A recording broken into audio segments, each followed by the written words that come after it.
Mike Harper slowly pressed the gas pedal, driving his old black Jeep Cherokee down the deserted New Jersey highway. The clock showed past midnight, and the headlights illuminated only a narrow strip of road, framed by dark, barely discernible silhouettes of trees. The cold October air seeped through the cracks in the car, but inside it was cozy thanks to the quiet song by Jack Johnson playing from the speakers. The music seemed to create a barrier between him and reality, allowing him to forget for a while about the problems that haunted him. Mike didn't know where he was going. And honestly, he didn't care. The main thing was to get away. To get away from work, where the boss demanded the impossible, where projects followed one after another, leaving no time even to catch his breath. To get away from the constant tension that had become his constant companion. To get away from the apartment that was no longer a home, but only a reminder of the past from which he could not escape. His ex-wife Flora, or rather, ex-wife, to be legally precise. They had officially divorced 2 months ago, but the papers did not solve the main problem. They still lived together. A 2-bedroom apartment in the suburbs of Newark, with a view of the park and partially dilapidated walls, remained their joint property. Neither of them wanted to give in, neither could afford to buy out the other's share or rent new housing. So they continued to exist as 2 strangers, separated by a wall but bound by a common space. Laura took on the hassle of selling the house, and Mike was glad about that. It was too hard for him to think about it. After long days at the IT startup where he worked, he would come home, make himself coffee, open his laptop, scroll through the news feed, sometimes watch a TV series, and go to bed. Sometimes Laura would yell from the living room that he forgot to wash the dishes. Sometimes he would respond with something short, without intonation.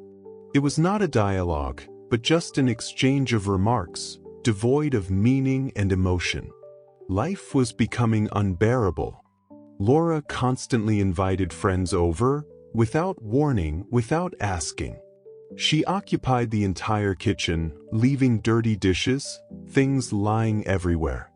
Even in Mike's bathroom, there were her bottles of expensive creams and perfumes, although he had specifically set aside one shelf just for his things. All this was like a constant challenge, as if she wanted to drive him out. When they were married, Mike paid for everything, for the car rental, for restaurants, for vacations. Now he focused only on himself. He paid for his groceries, tried to keep his distance from her. But it was not enough. He needed to leave. Only he didn't know where. That evening, when Laura threw another party, Mike decided to stay home. He was too tired to go anywhere. But as soon as he entered the apartment, she pointed to the door. "You're in the way. We'll be with friends. Leave." And he left. He just got in the car and drove. Where, it didn't matter. Just forward. He turned on the music, tried to relax, but his thoughts gave him no peace.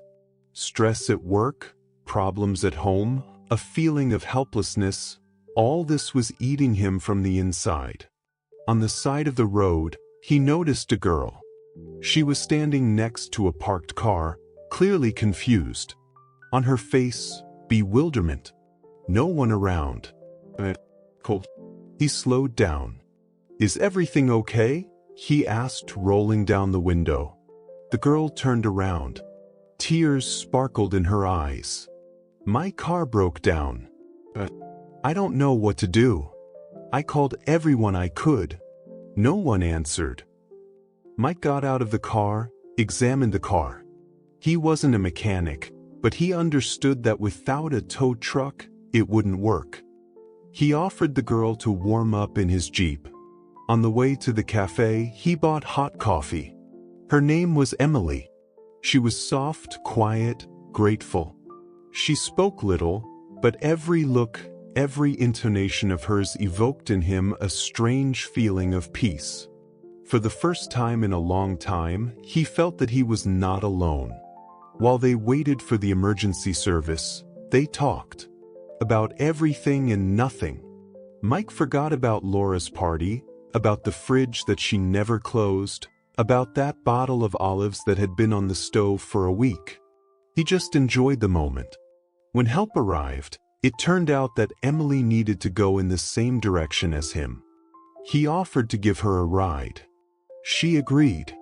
On the way, he found out that she was going to a friend, Laura. Laura. It was a real blow. But Mike didn't say anything. He decided to play his game. He began to carefully ask Emily about how they met, how often they met, what Laura said about him. The answers were surprising. She said that you terrorize her, Emily said. That you want to drive her out of the apartment. That she is afraid to be alone with you. Mike smiled. He understood everything. It was a game. Laura deliberately created chaos, threw parties, invited a bunch of people, all to make him leave, so that she could stay alone. To get everything. Do you want to go to a cafe? He suddenly suggested. Why not? Emily answered, smiling. They spent a few more hours in a cozy little cafe nearby. The conversation became deeper. Mike felt something new emerging inside him. Not confidence, but hope. Maybe even inspiration. Emily told him that Laura was her colleague at work, and they became friends. She described Laura as a person who always strives to be the center of attention, but at the same time can be sensitive and caring. Mike listened without interrupting and realized that Laura was probably manipulating Emily just as she was manipulating him. She said that you terrorize her, Emily continued. But I see that you are not like that. You are kind and responsive. I don't understand why she says that. Mike sighed. Laura is a complicated person, he said. She knows how to manipulate people, and I think she is trying to do the same with you. Emily frowned. I don't know what to think, she admitted. But I'm glad we met. I like you, Mike. Mike felt something stir inside him.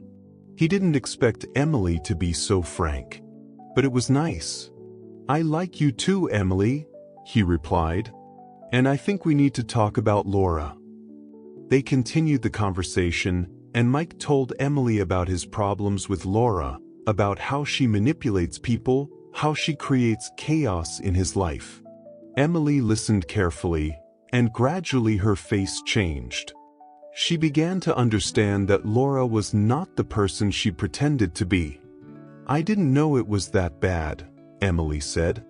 I thought she was just a little eccentric. Mike smiled.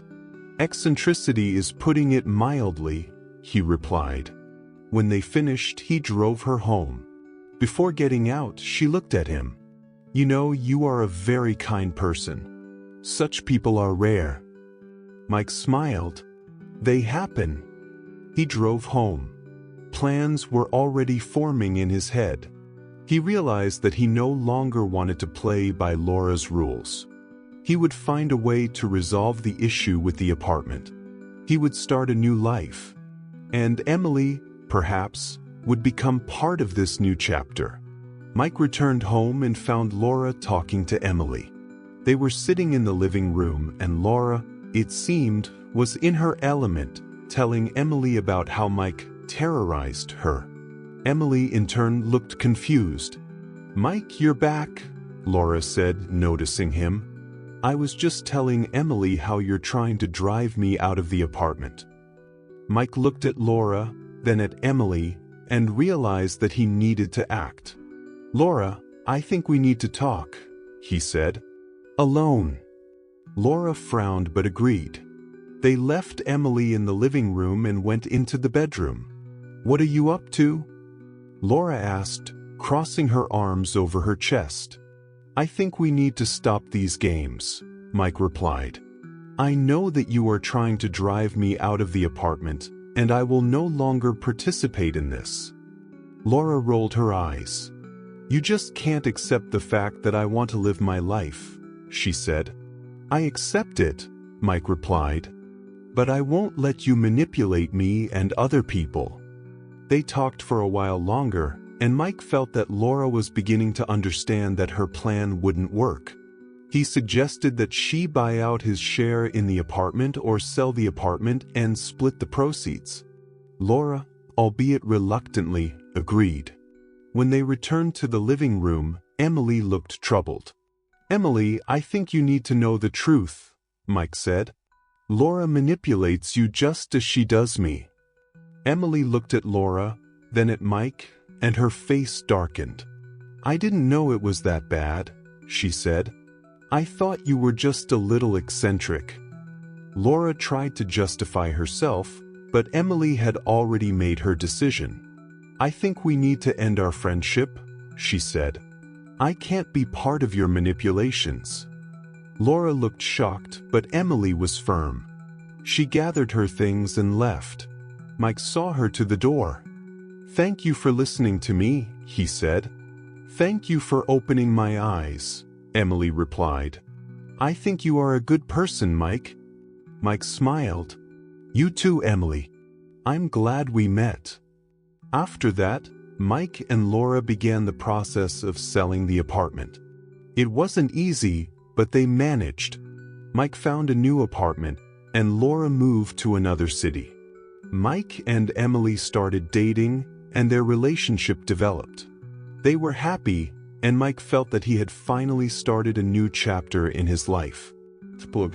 Mike stood on the threshold of his new apartment, looking at Emily, who was sitting on the couch and reading a book. He smiled, feeling warmth spreading inside him. It was a new beginning, and he was grateful that he had managed to escape the toxic situation with Laura. Emily noticed his gaze and smiled in return. "Are you okay?" she asked. "Yes," Mike replied. "I'm just glad we're here together." Emily stood up and walked over to him, hugging him around the waist. "I am too," she said. "I'm happy we met." Mike felt his heart fill with joy. He knew that there would be difficulties ahead, but he was ready for them. Because now he had Emily, and that was all he needed.